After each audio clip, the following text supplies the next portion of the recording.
Ahí vamos. Bueno, Graciela, estaba haciendo una introducción en cuanto a las preguntas hasta que se sumaran el resto de los compañeros y compañeras y quería preguntarte a qué te dedicas, si es... Bueno, si- yo soy farmacéutica, ajá, eh, especialista en farmacia clínica, me desempeño en la parte estatal, en la provincia de Mendoza, estoy en el Hospital Kravalovsky, que es un hospital que se encuentra a 120 kilómetros de la ciudad de Mendoza, en Uspallata, casi al límite con lo que sería el paso fronterizo, el camino a Chile, sí. en la ruta internacional. Hace 8 o 9 años que trabajo ahí y bueno, de alguna forma me interesa todo el tema de salud mental. En algunos momentos del hospital estuve acompañando al grupo de psiquiatras, psicólogos, la trabajadora social. Bueno, ahora todo eso está bastante débil por un tema de recortes, o sea, está medio flojo el equipo Ujú. en lo que es el hospital. O sea, espero bueno, que eso vaya mejorando porque, bueno, noto que los pacientes, o sea, es mucho repetir recetas, Bien, pues no bueno, tienen esa evaluación que bien. corresponde.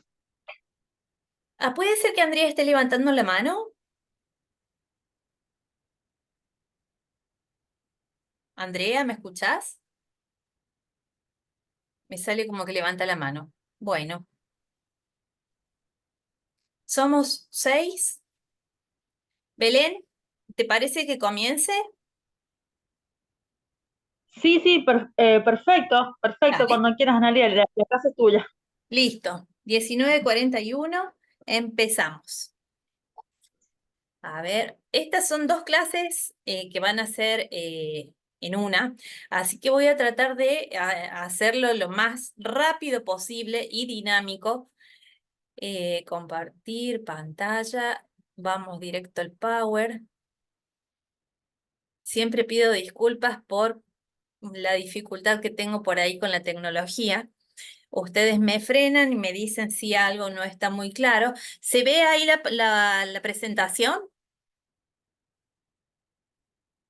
Sí, abrilo en la copita ahora para que Vale. quede grande. Perfecto. Muy gracias. Ahí estamos. Bueno, modelos y enfoques de los abordajes en las adicciones. Bueno, acá lo que yo voy a hablar básicamente está en parte en relación a lo que vos estabas hablando, Dina, que es el tratamiento que se puede realizar en una persona que tiene problemática de adicción, ¿sí? Generalmente siempre apunta a iniciar un tratamiento ambulatorio, sea el lugar que sea. Público, privado, consultorio particular. Acá yo lo puse el CPA también como, bueno, es que es el lugar donde yo trabajo actualmente, que es el Centro de Prevención y Asistencia de las adicciones, ¿sí? Entonces, inicialmente cuando un paciente, que generalmente suele ir acompañado con la familia, o puede ir solo también de manera voluntaria con la inquietud de iniciar este tratamiento, se lo asesora. Todos los equipos de salud deberían estar, digamos, preparados o tener por lo menos un mínimo conocimiento como para guiar a la persona con esta problemática. Es por ahí un tabú decir, bueno, en la medicina hay una especialidad en adicciones. Eso no es así. Nosotros los psiquiatras cuando estudiamos una parte, lo que sería una bolilla de adicciones y debemos saber manejarla muy bien cuando rendimos la especialidad. O sea que es parte de nuestra dinámica en el trabajo también. Entonces, todos los representantes de la salud tienen que estar preparados para dar por lo menos una primera respuesta y luego, si es necesario, hacer una derivación. ¿Sí? Entonces, en estos lugares lo que se hace es tomar los datos de la persona, indagar sobre cuál es la adicción, que puede ser una adicción a sustancias, puede ser una adicción de tipo conductual. Y también se hace la entrevista familiar para tener un pantallazo general sobre cuál es el recurso con el que uno puede trabajar en el afuera. Porque siempre el mensaje es, acá hay que trabajar en equipo, hay que trabajar en red. Está la persona que solicita asistencia, se lo asesora, se la asesora, se empieza con un tratamiento farmacológico para el abordaje de los síntomas de abstinencia, si es una persona que incluso ha dejado hace unos días o que desea ese mismo día dejar de consumir, y se solicita a la familia que por favor colabore en la administración de esta medicación.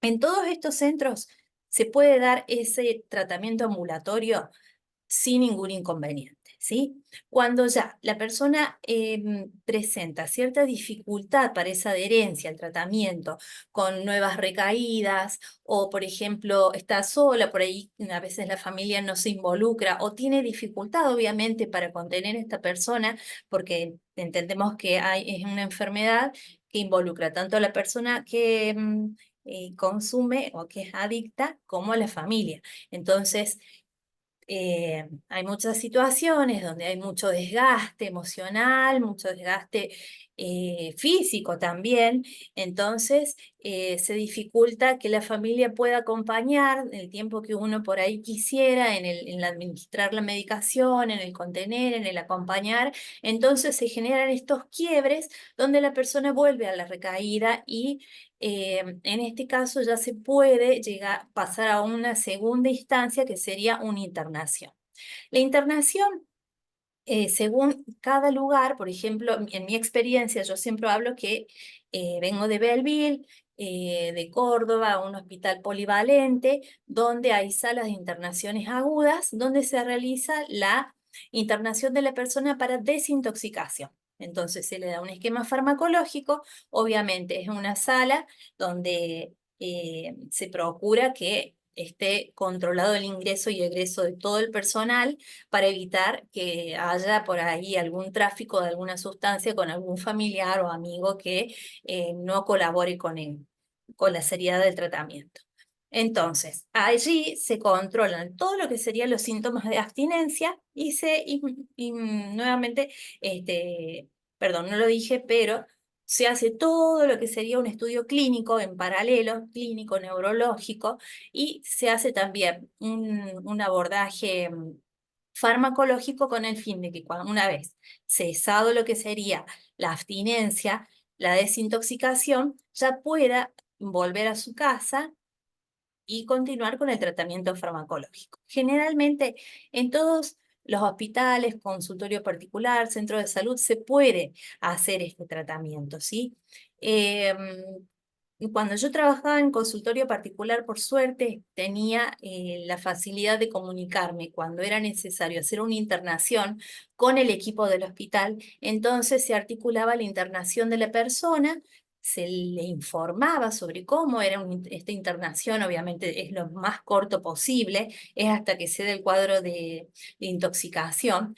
Y luego se vuelve nuevamente al consultorio bueno, rever el tratamiento farmacológico. Acá. El abordaje, como lo dije, psiquiátrico, desde la psiquiatría se colabora con lo farmacológico. Psicológico tiene que ir de la mano, tratamiento psiquiátrico y psicológico, sí o sí. El examen clínico, que es laboratorio, si es necesario una radiografía de tórax, frente, perfil, estudios neurológicos también son muy importantes, electroencefalogramas, y la entrevista familiar, que ya la dije también que es muy importante porque hay que hacer una evaluación exhaustiva de cuáles son las herramientas con las que con una en mi caso, con las que uno cuenta en el durante, en el antes, durante y en el después del tratamiento, porque no es corto. Bueno, aquí la interdisciplina, y va todo de la mano. interdisciplina y está muy relacionado con lo que decía Dina. ¿Qué sería la interdisciplina? Es el abordaje interdisciplinario. A ver, para que voy a correr aquí. Ahí está. Interdisciplina o el abordaje interdisciplinario es un enfoque que hoy atraviesa el campo de las ciencias y las prácticas. Su aparición en el debate es parte de una crisis de los conceptos tradicionales del conocimiento científico moderno y, a su vez, una necesidad que se impone frente a la complejidad de los problemas que se presentan. En salud implica una conceptualización del proceso de salud, enfermedad, cuidado, que se descentra del tradicional abordaje individual biológico de la enfermedad, para introducir la dimensión colectiva y subjetiva del fenómeno. Esto no sale de mi mente, sino acá se puede ver esta imagen de este libro. Alicia Stolkiner. ¿Se ve la imagen? ¿Sí? Bueno, Alicia Stolkiner es una psicóloga que se ha capacitado mucho y tiene mucha bibliografía en relación a lo que sería la salud mental y sobre todo los abordajes, tanto institucionales como las prácticas de salud mental, y está muy actualizada. Y habla mucho de la ley de salud mental. Bueno, entonces yo estudié, porque hay un apartado donde ella habla, un capítulo, habla justamente de interdisciplina, y me gusta mucho la mirada que ella tiene, que es, habla mucho de los derechos de los pacientes. Habla de la ley 16, de 26657, que es la Ley Nacional de Salud Mental, y ya vamos a hablar un poquito más adelante. Entonces ella, esta parte teórica, la copié textual de este libro. Ojalá lo puedan conseguir porque la verdad es que es muy rico. Tiene muchos otros capítulos que nos van a servir en la disciplina diaria de todo lo que hacemos. Tanto en la compañera farmacéutica, la compañera abogada, ¿sí? Bueno, a ver cómo seguimos acá. Bien. Acá, Alejandra me está esperando. Perdón.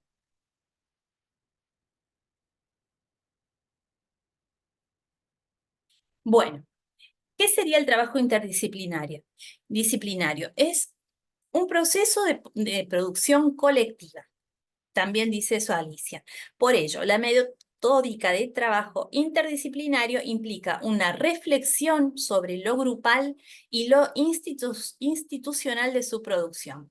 La mayor parte de nuestras instituciones de ciencia, por ejemplo, está más dirigida a evaluar el trabajo individual que el grupal y fomenta mucho más la competencia que la cooperación.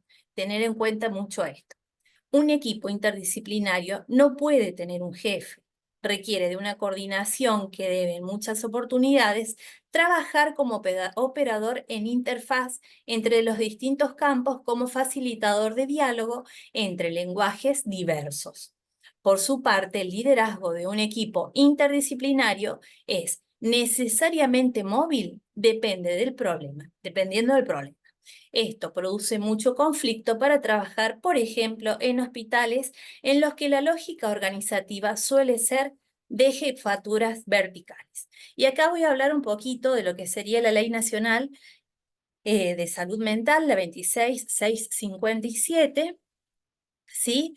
Donde, a manera, digamos, de un poquito de historia, cuando surge la ley allá en el año 2010, claro, fue creada con todo un equipo que no eran solamente médicos, psiquiatras, sino que estaba formado por usuarios, psicólogos, muchos actores sociales que participaron en la formación, en la creación de esta ley. Entonces, dentro de uno de los apartados de la ley, dice que ya la coordinación o las decisiones, las máximas decisiones, ya no la tiene que tomar solamente el psiquiatra, como en tiempos pasados ocurría, que el psiquiatra era como la palabra máxima, la ley en la salud, y de manera verticalista el resto debía responder a esa palabra, sino que ahora hay que trabajar de manera interdisciplinaria, codo a codo, uno al lado del otro, sin superponernos, sino de una manera imbrincada, ¿sí?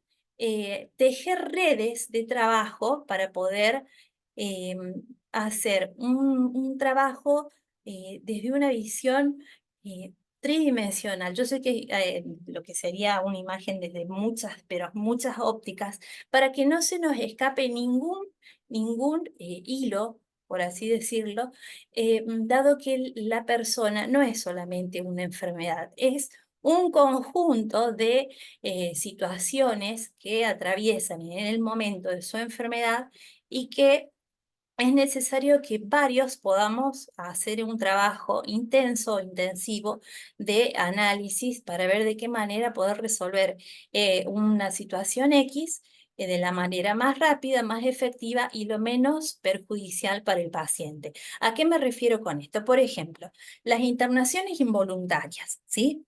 Las internaciones involuntarias, hace muchos años las decidían los jueces o juezas, ¿sí? Bueno, alguien iba, decía, bueno, mira, a esta persona la verdad que no me la banco porque parece que está mal, grita, listo, entonces internación. Pero no sé, después de ese caso, esa persona quedaba internada indefinidamente por mucho tiempo, que son las internaciones de larga data, y que después hay un trabajo que hace que se movilicen justamente eh, las personas que crean la ley, que yo no lo he leído, pero que le voy a pasar el dato, y se llama Vidas Arrasadas, ¿sí? La segregación de las personas en asilos psiquiátricos argentinos. Es una de las lecturas o de los estudios que de alguna manera es el puntapié para que nazca esta ley, ¿sí? Porque es verdad, hace muchos años, o no tanto, ojo, los psiquiátricos no eran reveídos, no había un órgano de revisión, entonces habían muchas internaciones de personas que pasaban toda su vida y quizás justamente por este ejemplo que yo acabo de dar, porque alguien decidió que quedaba internado, o un médico, quizás psiquiatra, que decía, bueno, listo, pásame los mangos, o bueno, te entiendo la situación, no la bancas más a tu mujer. Eran situaciones puntuales. Estoy hablando de esto porque de alguna manera tengo conocimiento de causa, ¿sí? Entonces no había una revisión de lo que estaba ocurriendo en aquellos momentos. Por eso, gracias a la ley, hoy eh, este equipo interdisciplinario tiene que evaluar exhaustivamente quién puede ser ingresado a una internación y quién no, y cuándo de manera voluntaria y cuándo no. ¿Sí? Eso es muy importante. Y siempre con la visión de, por lo menos, médico psiquiatra, psicólogo, trabajadora social. Luego de haber hecho todo lo que sería un estudio de, sí, se podría decir de campo, sí, psicosocial, de la familia, de la habitacional, de la patología de la persona, si requiere una internación o no, ¿sí? Si se puede hacer primero un tratamiento ambulatorio antes de que llegue a una internación, hablar con la persona y lograr, a veces, muchas veces, con un diálogo ameno, cordial, sin violencia, sin imposiciones, se logra que la persona, por más angustiada o bajo una situación de crisis psíquica, pueda entender que una internación unos días va a ayudar a que mejore su cuadro, ¿sí? Digo, sin llegar a situaciones extremas, límites de internar involuntariamente. Pero bueno, una internación involuntaria también es necesaria cuando una persona se encuentra en situación de riesgo para sí o para terceros, que sería riesgo inminente, ¿sí? Y acá la ley también hace una diferencia de lo que sería la peligrosidad, que no es lo mismo, porque la peligrosidad es como una condición, una característica que tienen algunas personas, que lo voy a hablar en la clase siguiente, ¿sí? Hay ciertos rasgos de personalidad que hacen que una persona, bajo efecto de sustancia o no, por característica neta, sea peligrosa, ¿sí? Por ejemplo, las estructuras psicopáticas, trastornos antisociales, ¿sí? En cambio, una persona que se encuentra bajo efecto de alguna sustancia o una persona que tiene alguna alteración psiquiátrica que altera su comportamiento, eh, es una persona que en algún momento sí se puede tornar de riesgo para sí o para terceros y que haciendo un tratamiento, ese estado puede desaparecer. ¿Se entiende la diferencia? Entonces allí es muy importante también la valoración de un equipo interdisciplinario, porque es el equipo interdisciplinario quien, luego de una valoración, puede solicitar o puede dialogar con el juez y decirle o sugerirle esta internación involuntaria y también luego de cedido el cuadro, hacer un informe y decirle, bueno, señor juez, señora jueza, hasta acá terminó la situación aguda, la persona se estabilizó y está en condiciones de continuar con un tratamiento ambulatorio. ¿Sí? Bueno, para lograr todo eso, es muy importante que el trabajo sea sí o sí interdisciplinario, sin verticalismo, sin hegemonías y aprendiendo unos de otros. A manera de experiencia, yo lo puedo decir, una anécdota. A ver, y acá de paso cañazo, cuento. Mi mamá es oriunda de San Juan. Ella también es médica. Se especializó, es médica clínica, ¿sí? Y dermatóloga, o sea, nada que ver con lo mío, pero hay algo que ella siempre, siempre me decía. Vos, donde sea que vayas a trabajar, habla con las enfermeras y los enfermeros, principalmente. Y nunca le pongas mala cara a nadie, porque nadie es más ni menos. Todos te van a ayudar, pero a mí no, o sea, lo que más me decía es, te van a salvar las papas, en esos términos, te van a salvar las papas los enfermeros, porque son los que saben el día a día de los pacientes y están permanentemente al lado de los pacientes, porque uno, claro, uno va, hace un control, ve la medicación, deja las indicaciones, pero el que está realmente al lado, signos vitales cada una hora, etcétera, etcétera, las indicaciones los hacen los enfermeros. Y bueno, realmente yo pude, por suerte le hice caso a mi mamá, pude aprender muchísimo de los enfermeros, ¿sí?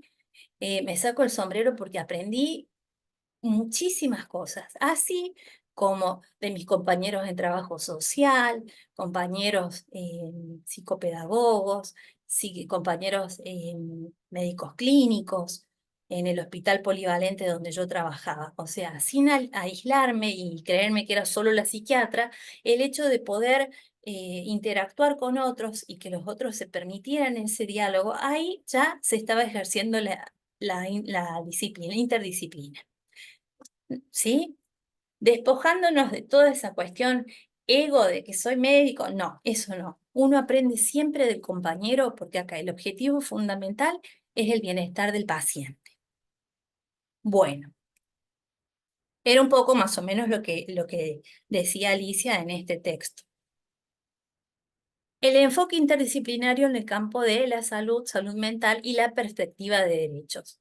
Interdisciplinariedad es un trabajo sostenido, colaborativo, en el que se construye una caracterización común y donde cada disciplina debe imbrincarse con las otras en un producto común al que también podemos denominar momento transdisciplinario. Es de alguna manera lo que hemos estado hablando hace un ratito. Bueno, no me quiero olvidar aquí, de la ley. La Ley Nacional de Salud Mental, realmente, en lo personal, eh, debo decir que estoy totalmente de acuerdo porque apunta a los derechos de las personas con padecimiento de salud mental y ha servido muchísimo. Yo lo vuelvo a repetir para quienes no me han escuchado la clase pasada. Mi formación tiene un antes y un después, o sea, yo viví una etapa en la cual la ley todavía no existía y cuando la ley comienza a estar vigente, entonces todas las prácticas de pronto deben focalizarse en lo que indica la ley. Entonces, para mí fue un cambio realmente muy positivo. Y también puedo decir que el haber trabajado en un hospital con internaciones de larga estadía, lo que eran los pacientes crónicos, al estar ya con digamos, cambios, no sé si por una cuestión de voluntad política, creo que todos tienen ganas de mejorar la salud, pero no sé, por A, por B, pues, por C, quizás no se llega a lo óptimo.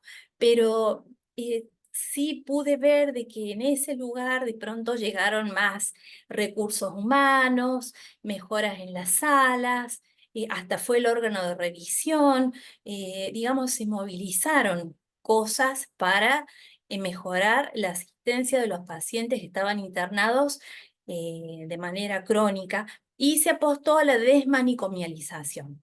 Dentro de todos estos pacientes también habían personas que tenían problemática de consumo y que al haber logrado la revinculación familiar, con lo cual no era solamente depositarlos en sus casas, sino hacer también un trabajo del post, equipos que viajaban a esos domicilios para hacer un seguimiento, podíamos ver cómo estas personas habían dejado de consumir porque en realidad el síntoma consumo era digamos, la angustia que tenían ellos de esa separación y de no haber podido revincularse con sus familias, un día dijeron, bueno, fue internado indefinidamente y, obvio, la angustia, el malestar, el dónde está mi familia, por qué me separan y, bueno, cuando se pudo rever cada uno de esos casos, las personas vuelven a su domicilio y la problemática de consumo que habían tenido, quizás había sido quizás el motivo de esa internación tan prolongada, desaparece. Esto asociado a lo que es la adicción, o sea que la adicción está desde siempre. Lo que pasa es que ahora está cada vez, por suerte, más, como que hay más precaución, porque hay muchos factores que hacen que las sustancias o las conductas adictivas cada vez sean más naturalizadas o estén más a la orden del día, y eso lo hace tan peligroso. Pero bueno, siempre estuvo la adicción. Acá hablo, un poquito, que lo que yo creo que me adelanté, ¿sí?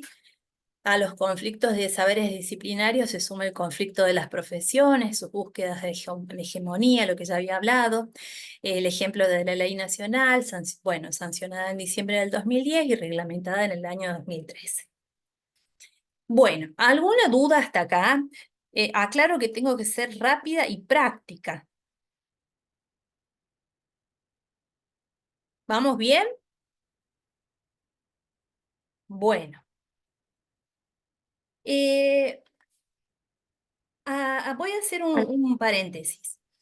No sé si me ven bien ahí, que me cambié de ubicación, no tengo muy buena, yo no te veo bien, ¿me ven bien ahí? ¿Sí? Mira, lo que te quiero consultar, para que no logro verte bien, ahora sí, lo que te quiero consultar, que me parece siempre muy interesante todo lo que nos estás charlando, porque en la clase anterior recién también estuvimos charlando un poquito de la ley de salud mental, ¿viste? Por ahí, si nos pudieras contar más, eh, desde tu disciplina, con mayor exactitud, el tema del riesgo cierto e inminente. ¿Te acuerdas que algo así te pregunté en la clase anterior? ¿Cuáles son los indicadores, factores que vos como profesional ves? Más que nada también para ayudar a informar a las familias, ¿viste? Para que sepan realmente en qué momento tener así como una lamparita prendida, tener cuidado, ¿sí? Para hacer con más precisión cuándo considerando una persona puede llegar a poner a autolesionarse o a dañar a alguien más.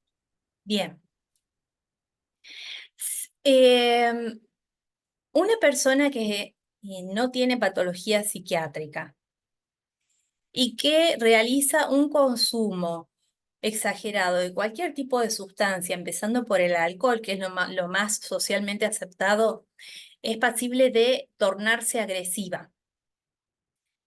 Entonces, todos podemos llegar a estar en ese estado de riesgo cierto o inminente de agredirnos o agredir a otras personas. El tema es el entorno. Hay que evaluar muy bien eso. ¿Qué está pasando con esa persona, con su vida personal, con su situación actual? Si tiene problemática de familia, de pareja, se ha quedado sin trabajo, le han quitado los hijos, le va mal en la escuela, en la facultad, no hizo un ingreso. O puede ser que la verdad esté pasando por una situación de mucha tranquilidad en su vida y que aunque esté bajo efecto extremo de consumo de alcohol, por ejemplo, no se torne agresiva o riesgosa, ¿sí? Eso por un lado. Por el otro, el problema está que cuando hay personas que tienen ciertas patologías psiquiátricas, como ser, por ejemplo, psicosis o trastornos límites de la personalidad o psicopatías, ¿sí?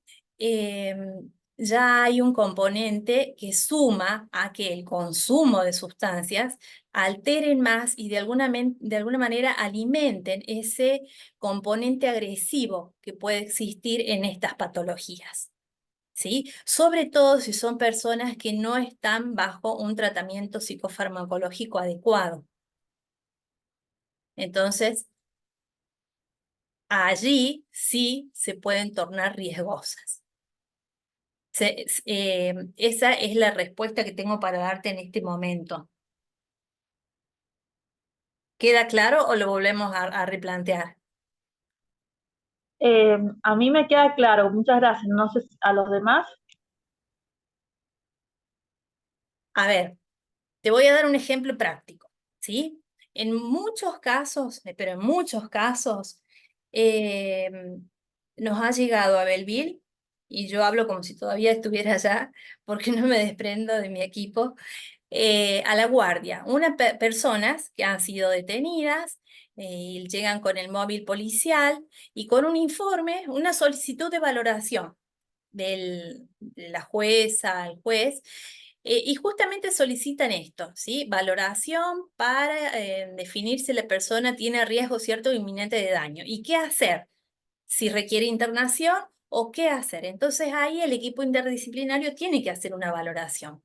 Generalmente, en la mayoría de los casos, cuando la persona viene o por efecto de alguna sustancia o con una descompensación de una patología clínica psiquiátrica como ser una psicosis con un brote psicótico y que en ambas situaciones lo que predomina es la agresividad, se tiene que internar a la persona para estabilizarla, ¿sí? Porque en ese momento, al momento del examen, y es lo que uno que tiene que redactar, al momento del examen la persona sí tiene riesgo para sí o para tercero, riesgo inminente para sí y para el tercero. Después, luego de los días que uno considera necesarios para estabilizar a la persona, darle medicación, desintoxicar, psicoterapia, entrevista familiar, ya teniendo un cuadro mucho más claro y la persona, eh, entre comillas, tranquila o estabilizada, allí se vuelve a hacer un informe, entonces se solicita al juez el alta. En realidad no se solicita, se informa. Persona que luego de tantos días de internación, bajo tales y tales tratamientos, con tal diagnóstico, ya no presenta riesgo para sí, para terceros, por lo tanto, está en condiciones de ser dado de alta y continuar con el tratamiento ambulatorio.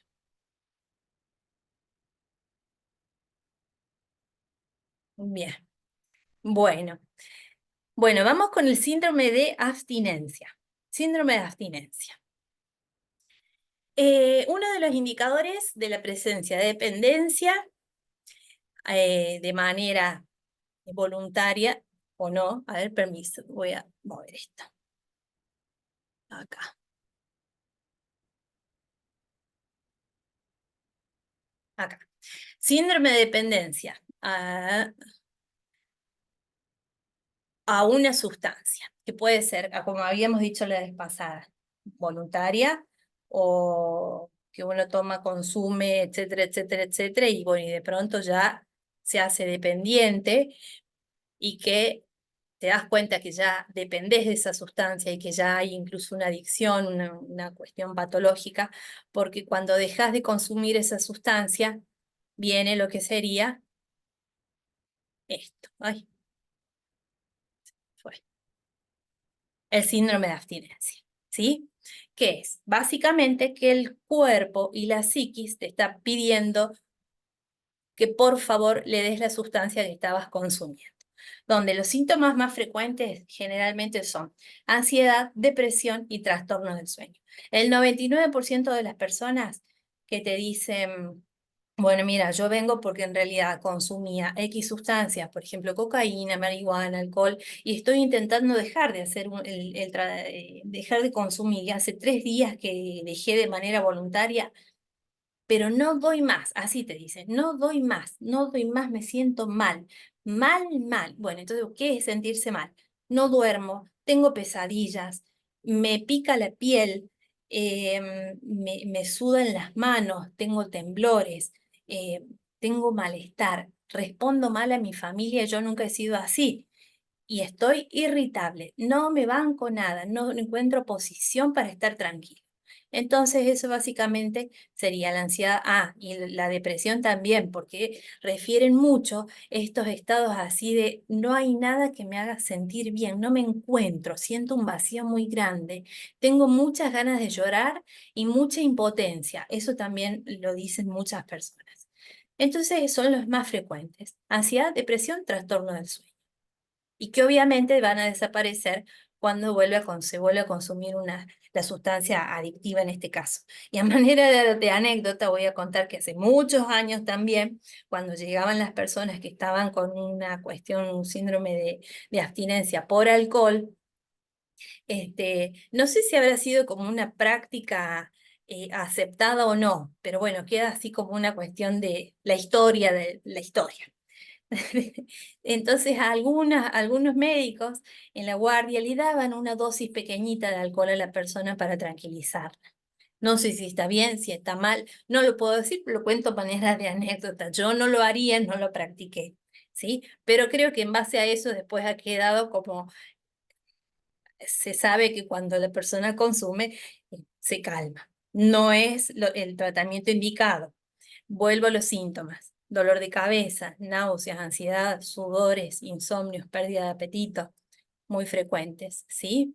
Otros más, que ya los nombré: temblor, sudoración, náuseas, vómitos, taquicardia, corazón a 1000, hipertensión arterial, agitación, cefaleas, insomnio, malestar, debilidad, alucinaciones visuales, táctiles, auditivas. Estas alucinaciones se presentan mucho en la abstinencia del alcohol, ¿sí? Ahí aparece todo lo que sería, las personas observan o perciben que hay insectos que caminan por su cuerpo o en las paredes, ¿sí? Eso es muy, muy característico de la abstinencia del alcohol. Y las convulsiones en casos más severos. Entonces, ¿qué hay que hacer en una situación así? Em, Cuando una persona viene al consultorio, a la guardia, y te puede manifestar qué es lo que le está pasando, vos podés darle tratamiento farmacológico. Cuando una persona es traída por un familiar, ya con todos estos síntomas, y que al examen clínico, porque hay que hacer un examen clínico, sin temperatura, oximetría del pulso, tomar la tensión. Es necesario, si uno está en un hospital, sí o sí de rutina, hemograma, análisis de sangre, estudiar la función renal, la función hepática, un electrocardiograma, una radiografía, ¿sí? Em, Generalmente haciendo eso es lo mínimo indispensable, más la medicación que se le puede dar y observación de la persona, que luego de seguido el cuadro de abstinencia se calma, se tranquiliza. Uno puede dar un tratamiento farmacológico con turno lo más pronto posible, si es de preferencia al día siguiente, para seguir los controles e implementar un tratamiento adecuado o hacer la derivación a un equipo correspondiente, especializado. Cuando la persona ya realmente está en situación de gravedad, porque a veces la abstinencia es muy, pero muy, afecta mucho lo que es el organismo, el funcionamiento orgánico, eh, tiene que internarse en unidad de terapia intensiva, ¿sí? Bueno, la clínica general de las intoxicaciones, que esto ya sería como lo contrario. Lo otro era, la abstinencia era la falta de sustancia, la intoxicación es cuando hay un exceso de consumo de cualquier sustancia. Síndrome clínico secundario a la introducción brusca de uno o varios tóxicos en el organismo, que puede ser de manera intencionada como accidental. Lo de intencionada está claro. ¿Por qué accidental? Porque se ve con mucha frecuencia, más que nada en los jóvenes, que hacen esta cuestión de la jarra loca o que van al boliche y de pronto sin darse cuenta les ponen alguna sustancia, pastillas, gotas en las bebidas, entonces terminan con cuadros de intoxicación. Eh, entonces, el tratamiento también. Medidas de emergencia, lo que sería inmediatamente signos vitales, tomar la temperatura, la tensión arterial, el oxígeno, evaluar, hacer una evaluación general, ¿sí? Cómo está la mirada, cómo está, si tiembla, si no, como examen neurológico sería. Y se hace un tratamiento general que se suele hacer la colocación de vías de hidratación, porque en muchas situaciones donde hay una intoxicación es porque son personas que han consumido durante mucho tiempo, muchos días, como ser las personas que consumen la cocaína fumada, pasan días sin dormir, sin comer, sin tomar agua, entonces llegan a un estado de deshidratación extrema. Por dar un ejemplo, el éxtasis también. Estas drogas de diseño sí que se utilizan en las fiestas electrónicas donde se indica, por favor, que tomen agua, ¿sí? Pero bueno, muchas personas no lo saben y terminan con cuadros de deshidratación. Por eso es tan importante el tratamiento general, siempre una vía de hidratación para evitar esto, ¿sí? O por lo menos para ir haciendo un tratamiento empírico. El específico es cuando ya hay alguien, o si la persona pudo decir, mira, me comí un hongo, o estuve 5 días con cocaína, etcétera, etcétera, entonces uno ahí ya puede hacer un tratamiento específico en base a la sustancia que la persona consumió. Periodo de observación más tratamientos y controles, importantísimo, no le puedes dar el alta ahí en el momento. Es importante y atañe mucho a la responsabilidad médica y es parte, digamos, es un compromiso médico legal administrar el tiempo y el tratamiento que requiere cada persona. Aunque no tengas cama, búscale otro lugar, derivalo, pero no lo dejes sin asistencia. Eso es muy, pero muy importante. Bueno, aplicación de medidas correctoras, psiquiátricas y sociales, que eso ya sería cuando la persona está fuera de riesgo y se hace también la interconsulta con el equipo de salud mental, psiquiatra, psicólogo y se evalúan los tratamientos ambulatorios a seguir. En este caso voy a comentar algo muy particular. No todos estamos ajenos a que nos ocurran situaciones así tan extremas, ¿sí? ¿Por qué hago esta aclaración, este paréntesis? En lo personal, o sea, uno dice, nada, a mí nunca me va a pasar. Pero bueno, hoy justamente estaba en otra charla donde otro colega también manifestó que de alguna manera no estamos ajenos ni es tan lejano hoy en día que haya alguna persona que tenga alguna problemática psiquiátrica asociada al consumo, ¿sí? Entonces, a mí me pasó, cuando menos lo esperaba, que una persona muy querida, muy, muy querida, de pronto tuvo una situación de no pasarla bien emocionalmente, estaba con un cuadro depresivo, entonces hizo una ingesta copiosa de alcohol y de benzodiazepinas donde yo llamé a la asistencia médica. me anuncié como médica, porque claro, uno por ahí acostumbrada a hablar con toda esta cuestión, este tecnicismo médico, no, ni siquiera quería aparentar como que yo eh, sabía, o sea, me daba así como mucha vergüenza, mucho pudor. Pasar por encima del colega, no quería ofenderlo en su práctica, pero en esa situación ocurrió que aún viendo que esta persona estaba bajo efectos del alcohol y estaba básicamente en un estado de inconsciencia, me decían, bueno, ya está, después se le va a pasar. No, por favor, llévalo, porque vos sabés que esta persona está intoxicada, que se puede broncoaspirar, que puede convulsionar, que no le hemos hecho ningún análisis, o sea, sí le había tomado la atención como mínimo, porque era una asistencia en domicilio.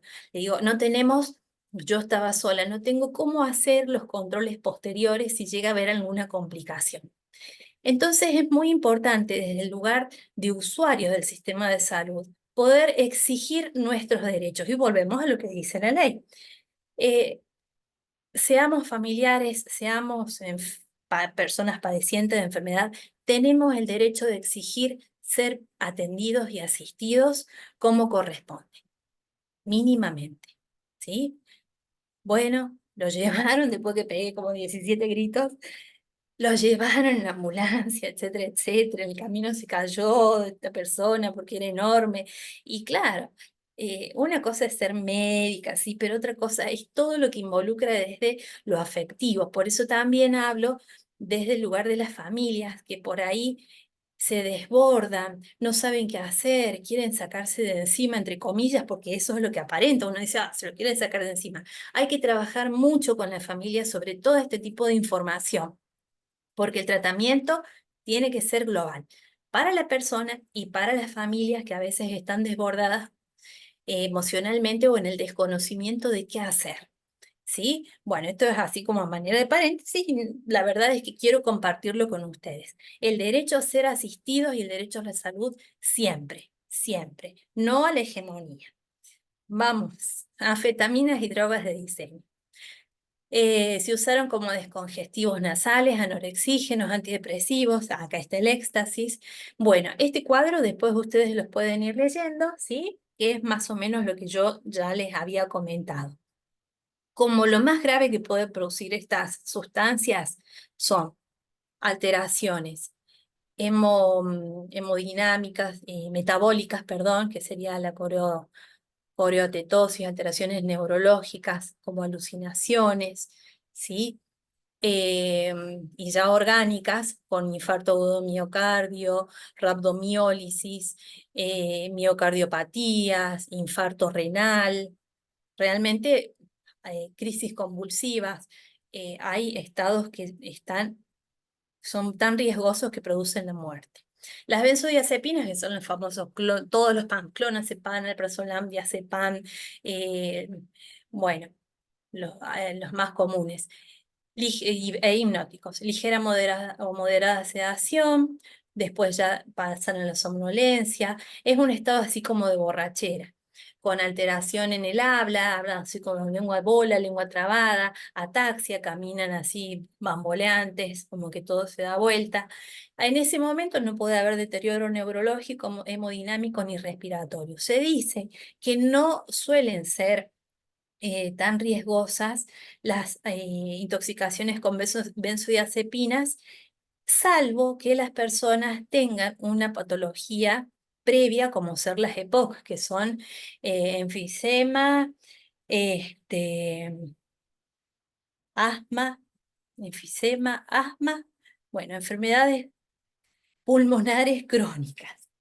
No me acuerdo todas, perdón, pero donde está disminuida la función respiratoria y que justamente consumir este tipo de sustancias hacen que disminuya más, se altere más la mecánica respiratoria, entonces pueden desencadenar una insuficiencia respiratoria letal.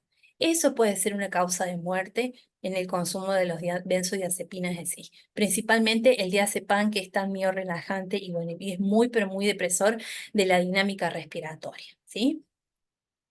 Cocaína. La cocaína, bueno, en primer lugar, euforia, disminución de la fatiga, sensación de fortaleza física y mental, lo que sabemos que es ficticio, ¿sí? Porque eso demanda una gran carga de energía eh, y descarga y pérdida de energía normal de nuestro organismo, porque son personas que pasan mucho tiempo sin dormir, no se alimentan bien, que son capaces de ejercer fuerzas extremas, pero claro, bajo efecto de estas sustancias que les hace creer que son súper poderosos. Después, cuando la intoxicación avanza, midriasis, hipertermia, agitación, coma, crisis convulsiva. ¿Qué significa esto? Cada vez va a estar entrando en un estado de lo que se podría decir comatoso, ¿sí? Alteración en la mirada, se dilata la pupila, ya hay temperatura elevada, agitación, y bueno, coma y alteraciones cardíacas principalmente, y es muy frecuente que además hayamos escuchado muchos casos de jóvenes que en situaciones de fiestas,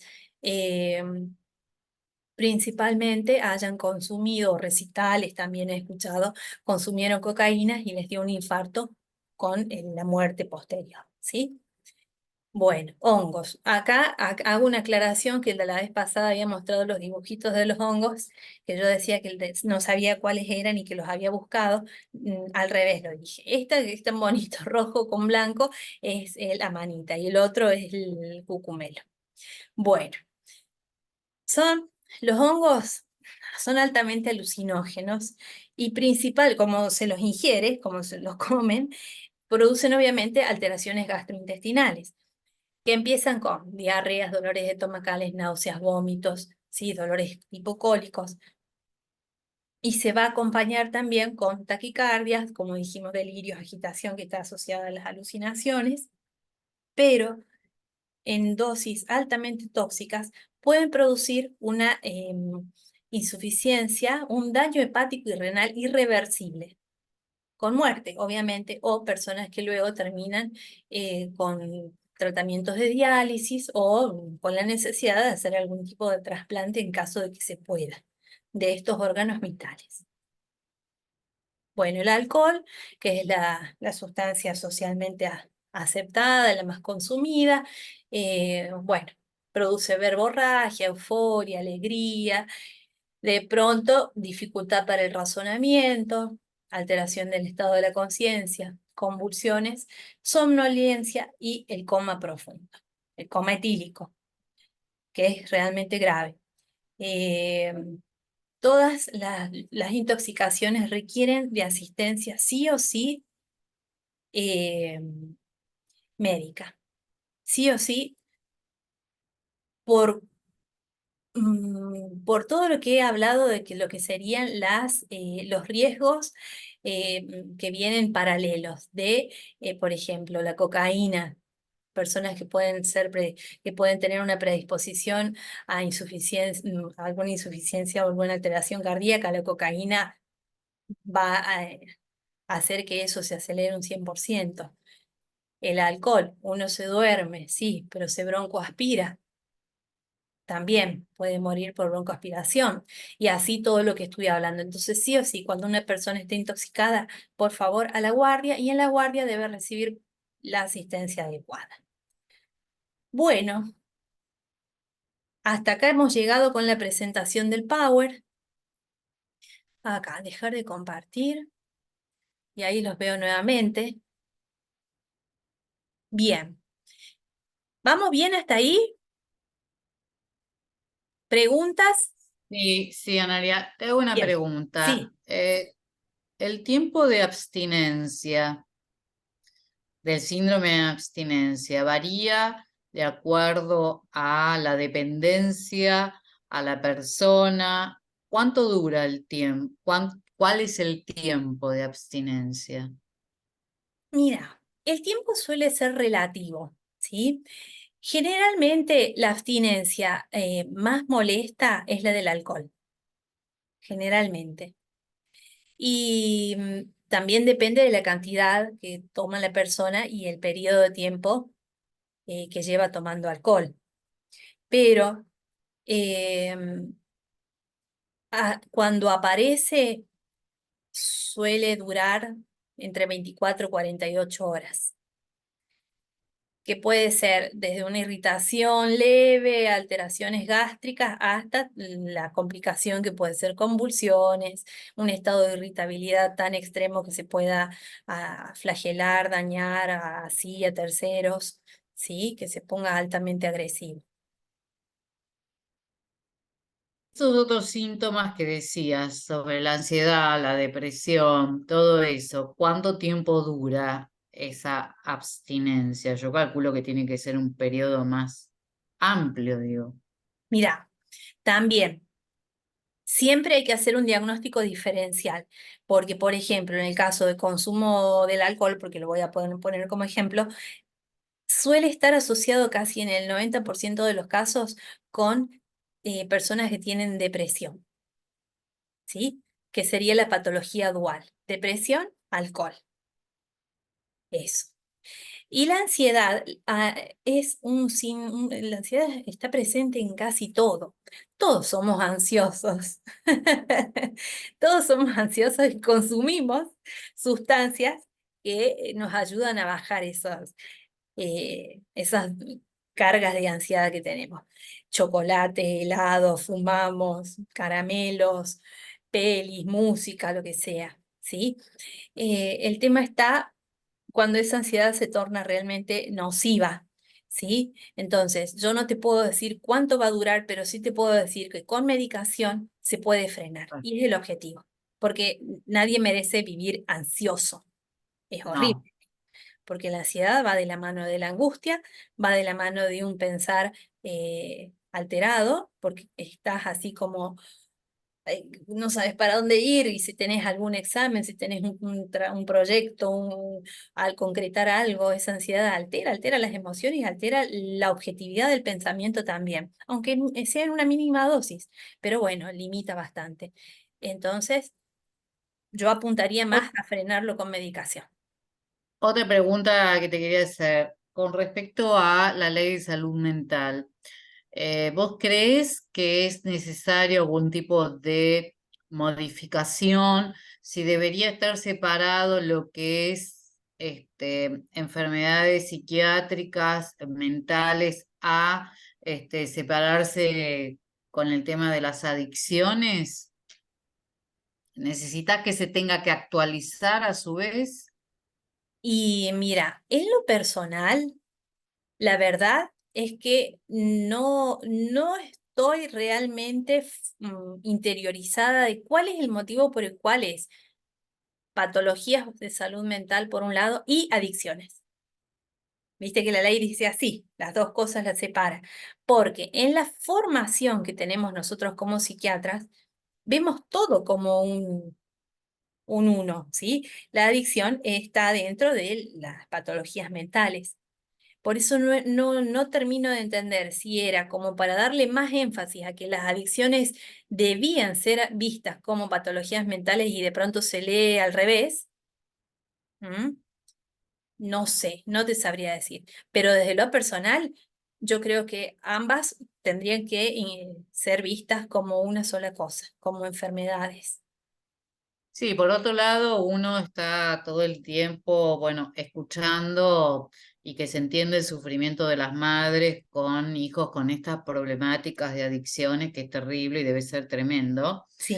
El tema de que, y específicamente la madre de Chano, porque lo hace público y ha ido al Congreso a explicar y que quieren un cambio de la ley. Yo desde mi punto de vista me parece que el problema está en la no aplicación de la ley, pero no sé qué es lo que vos pensás en ese sentido, porque en el caso específico de Chano, bueno, ¿qué otra manera había para internarlo si no era en una situación de alteración?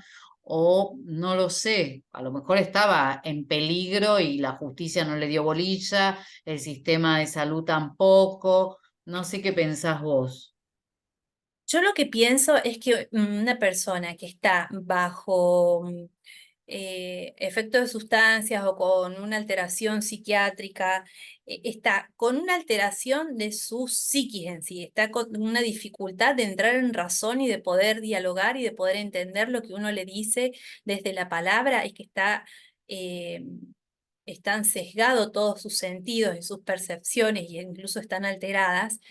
Lo que se requiere en ese momento es de la manera más pacífica, tranquila y con personal que esté capacitado para ejercer ciertas maniobras, contenerlo desde un abrazo, me refiero a un abrazo no como un abrazo contenedor del afecto, sino como un abrazo, como una práctica que se realiza en la guardia, ¿sí? Como un abrazo contenedor que se le da para evitar que la persona haga estos movimientos de golpes o se agreda o se muerda. Entonces, inmediatamente se lo sostiene y allí en ese momento es necesario dar medicación, ¿sí?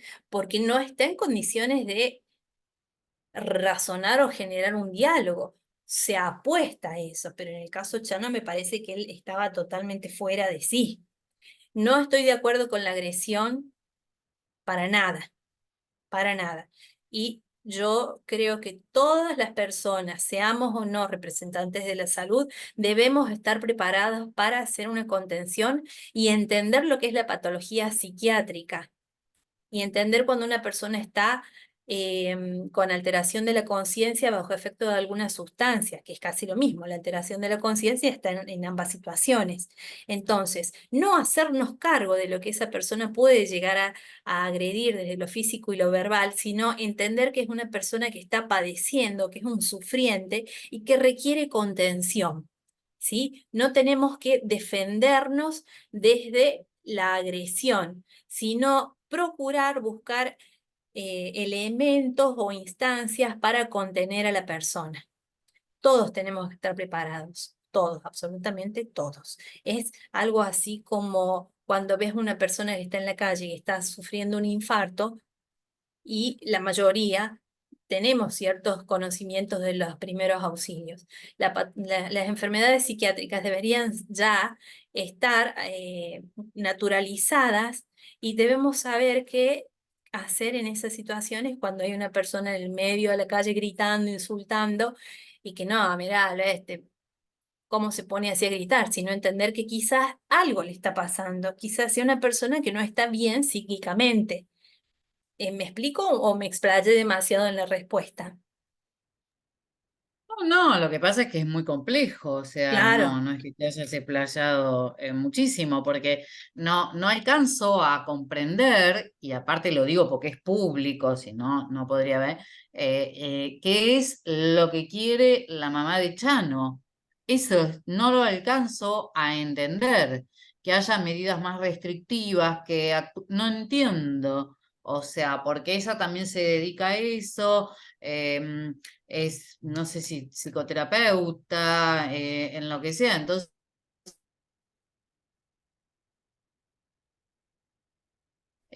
¿cómo podría haber hecho para no llegar a esta situación? Entiendo que tampoco están preparados los servicios de emergencia para ir y cómo fue, como lo que pasó. Me parece que tenían cero preparación para estas situaciones. Si podría haberlo evitado ella antes. Y no entiendo cuál es su pedido, el de que se actúe de una manera de que se pueda internar de manera involuntaria, lo cual la ley no lo prohíbe, o sea, simplemente se tienen que cumplir ciertas cuestiones. No sí, entiendo qué es lo que ella pide, la claro. verdad. ¿Vos lo Sí, entendés? la verdad es que no la escuché, no sé cuál es su pedido, pero lo que sí te puedo decir es que hay muchos familiares que demandan de una manera excesiva, sin poder dialogar, y que directamente lo que quieren es que uno desde este lugar les dé una respuesta casi que mágica. Como que en ese momento, cuando te están planteando, no damos más, no doy más, no lo quiero tener más en casa, esto es insostenible, que uno vaya y a su familiar lo saque del domicilio y lo lleve a otro lugar. Así, y que mágicamente desaparezca el problema. Con lo cual, yo no estoy de acuerdo con eso, porque hay que trabajar con esta familia. Hay que trabajar. Bueno, y que yo justamente empecé comentándote las consultas que yo Sí, tenía. que Y son digo, muy yo frecuentes. no, soy abogada, pero no hago milagros. Claro, Y no, y entonces les di todas las situaciones. ¿Qué pasaría si van dos enfermeros, un médico y la sacan a tu hermana o a tu papá de la casa, con un chaleco de fuerza? O sea, eh, para que vieran bien la situación, de que no se consigue por ese lado, y que por más que hubiese una ley diferente, estaríamos en la misma situación. O sea, sí, ¿cómo obligás a alguien, cómo te llevas a alguien de esa manera si no está en una situación de peligro, de riesgo inminente, de sí, para riesgo sí y para para terceros. sí y Sí. para terceros? Mira, lo que se aplica en Belleville, Córdoba, sí, que es el lugar donde yo trabajé muchos años y que se logró un muy buen diálogo y comunicación con lo que serían los juzgados, porque eran varios juzgados, era que la familia podía asistir y manifestar esta preocupación de que tienen un familiar que no adhiera al tratamiento o que está con conductas de mucha agresividad y que esté insostenible la situación. Entonces, el juez o jueza emitía una orden donde personal policial asistía al domicilio y realizaban el traslado de esta persona a el servicio de salud mental para que se realice la valoración psiquiátrica, psicológica y bueno, de trabajo social interdisciplinaria. En ese caso, casi siempre, porque obviamente la persona está mal, salvo algunas cuestiones que, bueno, en un lugar chico sabíamos de que podía haber alguna cuestión de fondo, como que lo querían hacer quedar como que, y no era tan así, pero eso era un 1%. La mayoría de las veces eran personas que estaban realmente en condiciones de ser internadas. Se las internaba un periodo de tiempo hasta estabilizarla. Y luego se hacía el informe y la persona volvía a su domicilio previa, también en paralelo el tratamiento con la familia para hacer psicoeducación, ¿sí? Entonces, para que a vos no te lleguen estos casos que son muy, una persona no lo puede resolver. Si a mí me han llegado también a mi consultorio este tipo de situaciones, yo lo que hago es psicoeducación en lo que puedo, pero inmediatamente derivo o hago una llamada al equipo que está de guardia y pido la valoración, ¿sí?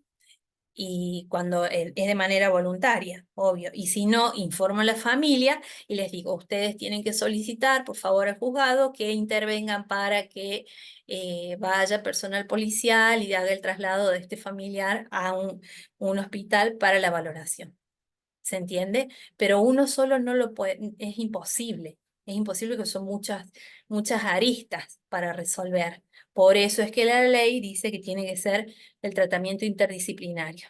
No podemos ser psiquiatra, psicólogo, trabajadora social, acompañante terapéutica, enfermero, policía, juez en una hora. No, pero en realidad yo le decía desde el punto de vista legal que no podía, hacer ningún tipo de milagro, porque si no hay ni un informe psicológico y psiquiátrico interdisciplinario, la persona no se quiere tratar, o sea, es imposible decir voy a la justicia directamente y pido la internación, salvo que realmente haya un riesgo, cierto. Eso es Claro, lo que sostengo, no es eh, tan fácil ni que uno se meta en en otra disciplina, porque de hecho mi consejo es traten de tener contención psicológica ustedes como familiares, este, para ver cómo actuar en estas situaciones, porque es bastante difícil eh, sostener esto para un familiar. sí, Pero sí, bueno. sí. Bueno, para Aparte, redondear, personas que eran independientes, que trabajaban, es un claro, montón de situaciones que no daban como para decir, che, llamo a la policía y no, lo no, llevamos. no, no, Es no. imposible. Para Entonces, redondearlo, en tu caso, vos que sos abogada, em, no corresponde que vos solicites la internación. Lo que sí hiciste que estaba bien es asesorar a la familia que tienen que ir a un juzgado. En el juzgado, allí se emite la orden de, no de internación, siempre hacen una orden de valoración interdisciplinaria. Y es el equipo interdisciplinario el que decide la internación y la externación según lo que dice la ley. ¿Sí? O deciden el tratamiento ambulatorio, Que pero, generalmente, sí, sí, sí. pero no se puede hacer como abogado No, ni de la siquiera vos. familia. Claro, no, Lo no, tiene no. que ir la familia, juzgado de familia, a Sí, juzgado. eso. Está Y bien, tiene que ser perfecto. así. Incluso Ah, ponele, yo como psiquiatra, aún viendo que la persona tiene todas las características de una internación y estoy en consultorio particular, lo que me corresponde hacer es comunicarme con el colega que está de guardia en el hospital, el equipo que está en el hospital, o hacer un RP, o sea, un certificado de un resumen de lo que yo observé en el momento, y solicitar la valoración de esa persona porque según mi criterio tiene condiciones o tiene, digamos, un estado de inestabilidad o alteración psíquica compatible con tal patología o intoxicación y que posiblemente podría internarse, bueno, según el criterio del equipo que lo va a observar, ¿sí? Pero no decidir. Pero, pero la familia es la que te va a consultar. Yo estoy La familia diciendo, siempre te va a decir que vos tenés que resolverle el problema y vos no le sí, podés resolver el problema. no, Vos tenés que usar las no, herramientas que la ley te dice para no por incurrir en una supuesto. falta. No, yo creo que el problema central no pasa por las leyes, sino por la falta de conocimiento que se dijo también de los sistemas de salud, por la falta de recursos, que es enorme, el tema de las monovalentes también es un tema porque nunca se hicieron las casas de medio No. camino y no se van a hacer, yo creo que nunca, no estamos ni en Noruega, ni en Suecia, ni nada por el estilo. ¿Mm? O sea, son un montón de situaciones que tampoco la gente sabe dónde tener a ese familiar que realmente va a tener que seguir viviendo en un monovalente. Bueno, están las clínicas psiquiátricas también privadas, pero es hasta Pero un son cierto tiempo carísimos. que pueden estar Claro, internados, no sí. pueden estar siempre. O Y no sea, el cualquiera puede problema tener acceso, porque la mayoría, no, tenés que sí, pagar. sí, Y hay que lo que pagar. otro, que no sé si da para otra clase, porque esto de las comunidades terapéuticas, que esa es mi duda, porque hay muchos que se oponen a estas comunidades terapéuticas que son granjas y todo ese tipo de cosas para el tratamiento de las adicciones. Ahora creo que las están restringiendo bastante, pero bueno, no sé cuál es tu opinión, me interesaría saberlo, si hay tiempo.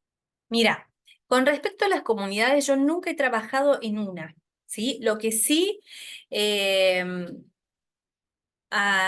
visto casos donde pacientes que han estado internados en el hospital público, digamos en el hospital donde yo trabajaba en ese momento, solicitaban un resumen de historia clínica porque habían averiguado en tal o tal comunidad terapéutica y les había gustado la manera de asistencia. ¿Cómo funcionaban? Con granjas, con tareas, tenían todo un cronograma diario, ¿sí? De orden, a qué hora levantarse, desayunar, a organizar su habitación, la cama, inmediatamente trabajar, trabajaban en equipo, en comunidad. Algunas eran pro medicación, otras no, otras muy religiosas, ¿sí? O sea, cada una tiene su característica. Y yo no estoy para nada en contra porque no, digamos, hay terapias y terapias y lo que a vos te hace bien, quizás a mí no tanto y viceversa.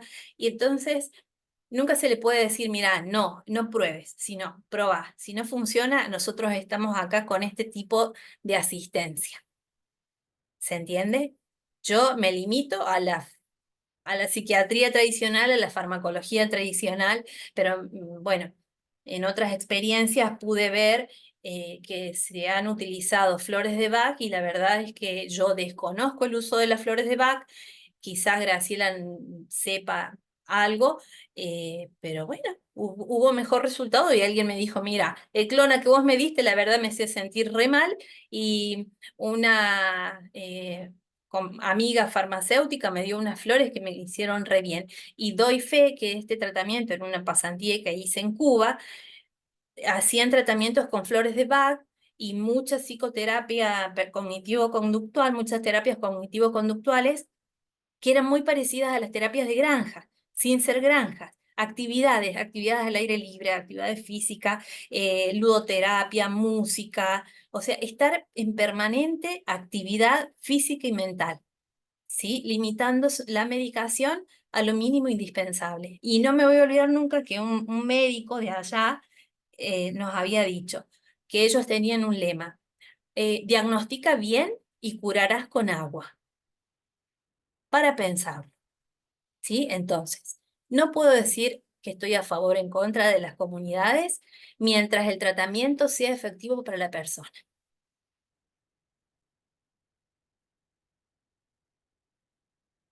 Bueno, ¿algo más? Bueno, muchas gracias, Analía. No, por favor. Muchas gracias, muy completo y bueno, es un intercambio La verdad que sí, muy Sí, lindo, sí, sí. Lindo debate. sí.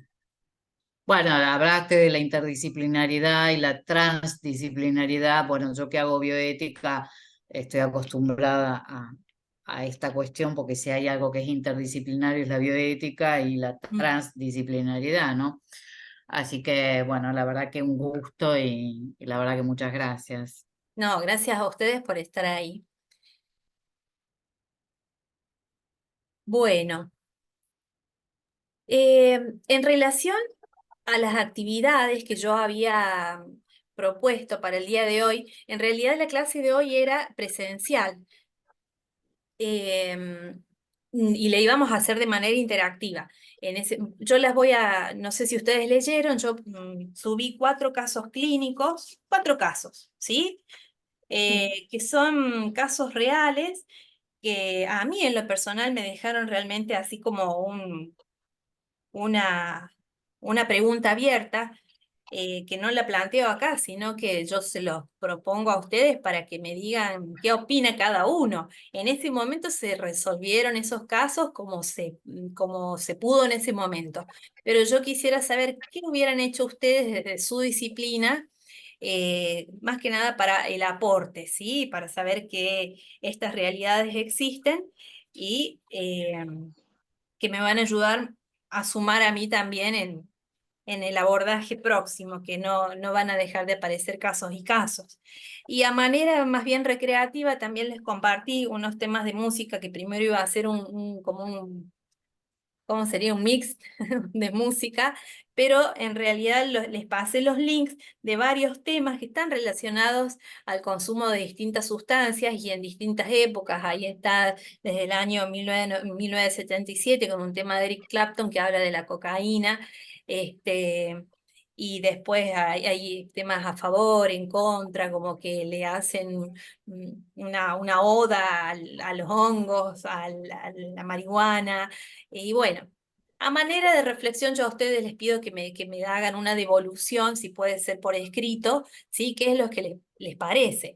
Y yo comentaba la vez pasada de que cómo estamos como envueltos en toda esta cuestión de social que sin querer, incluso en nuestro léxico, utilizamos mucho lo que sería la sustancia, ¿sí? Yo decía la vez pasada, ¿cuántos no habremos bailado la cumbia del cucumelo? Y yo me entero que era el cucumelo hace poquito tiempo, y esto ya tiene muchos años, y así sucesivamente. Entonces, incluso la otra vez veía, digo, bueno, voy a ver en Netflix alguna serie, así me puse a ver una serie de estos superhéroes y, y me llamó la atención porque estos superhéroes que no dormían nunca, que salvaban al mundo, resulta que se daban así como un tiempo de relax y estaba absolutamente todo permitido. Hongos, marihuana, cocaína, consumo excesivo de conductas sexuales. Y yo quedé como fuera de foco, dije, ¿qué pasa en esto? Esto estamos consumiendo nosotros, consumen nuestros adolescentes. ¿En qué momento van a decir, no, esto no es así, esto no tiene que ser así? Está tan naturalizado hoy en día en lo que estamos consumiendo que también es así como que, ¿quién nos está bombardeando? ¿Quién quiere que nosotros o nuestros hijos de alguna manera se sientan atraídos a eso o lo naturalicen sin darse cuenta? Me creó así como ese interrogante de haber agarrado esa serie que después me desapareció de todo lo que yo veo porque la dejé de ver porque me aburrió, la verdad no me gustó para nada. Pero me sorprende porque hace unos cuantos años Superman era el hombre que comía sano, que salvaba al mundo y que no tenía conductas inadecuadas. Y ahora resulta que los superhéroes son todo lo contrario, ¿sí? Lo dejo así como a manera de reflexión. Eh, bueno, creo que era todo eso y otra cosa. Fe de ratas. Fe de erratas. En el audio pasado, yo digo DSM-4 un par de veces, me confundo. Y lo que hablaba era del DSM-5, ¿sí? Me confundí porque a veces uso el DSM-4, pero es solo eso, aclarar eso, ¿sí? Pero los conceptos eran del DSM-5, del audio anterior. Bueno, Belén, por favor, guíame. No sé si ya me fui mucho de horario. Ya son las 9, bueno, excelente. Yo siempre me conecto a las clases de analía porque también aprendo mucho. Y como siempre hablamos del trabajo interdisciplinario, ¿no? Y esperemos que las próximas reformas legislativas tengamos un halo de esperanza de que se trabaje en esta forma, interdisciplinario. Igualmente la idea de este curso es también que ustedes puedan hacer aportes, ya después más adelante vamos a hablar del trabajo final, pero bueno, vayan tomando conocimiento de cada módulo y también vayan eligiendo un tema, que en realidad el trabajo final es que ustedes pueden elegir un tema de algunos de los módulos que les gustó y hacer un trabajo que redunde mayormente en beneficio de la salud mental. ¿A qué me refiero? A mí no me gustan mucho los trabajos monográficos que quedan archivados, por así decirlo, que después nadie los lee, salvo el profesor. Pues sería bueno que ustedes, ya que tienen estos conocimientos que están adquiriendo, puedan hacer algo, ¿sí? Un trabajo que después puedan dar a conocer a la comunidad, ¿sí? Así que vayan pensando qué tema quieren elegir, también puede ser una presentación multimedia. Y hoy, fíjense que yo de plano legal y analía de plano psiquiatría, las dos hemos estado hablando del mismo tema, cada una de su arista. Quizá la duda de Dina, cuando decís que son las comunidades terapéuticas, se me ocurre, quizás estoy equivocada, que te refieres al caso de Teto Medina, de cuando justamente le hicieron un allanamiento, le clausuraron la granja. Ese tema, si ustedes quieren, lo charlamos la clase que viene, porque en el caso de él lo que pasaba era que no estaba habilitado. Él tiene hasta el día de hoy una quinta que le llama, que es una especie de centro de rehabilitación, de internación, porque los chicos viven ahí, y hay que ver que por más buena voluntad que tenga uno, hay normas que cumplir, normas de habilitación, y ese ha sido el problema. Así que si a ustedes les interesa, podemos ver un poquito de cuáles son los Sí, requisitos que un centro pueda trabajar como tal. No, sí, sí, conozco las que están legalmente habilitadas también, o sea, no, pero digo que hay gente que se opone o que está en contra de este tipo de comunidades. Pero bueno, a mí otro tipo de tratamiento, ya que hablaba Analía, en Perú hay una clínica en la selva que está está dirigida por un psiquiatra, psicólogo francés que hace 30 años que vive ahí y que se trata con ayahuasca en un principio y después con todas hierbas. Y van gente de todo el mundo para curarse de las adicciones. Así que hay gente que le ha hecho muy bien y que, hablando de que a la gente distintos sistemas le viene o no sí, sí, mejor. sí, sí. Ujú.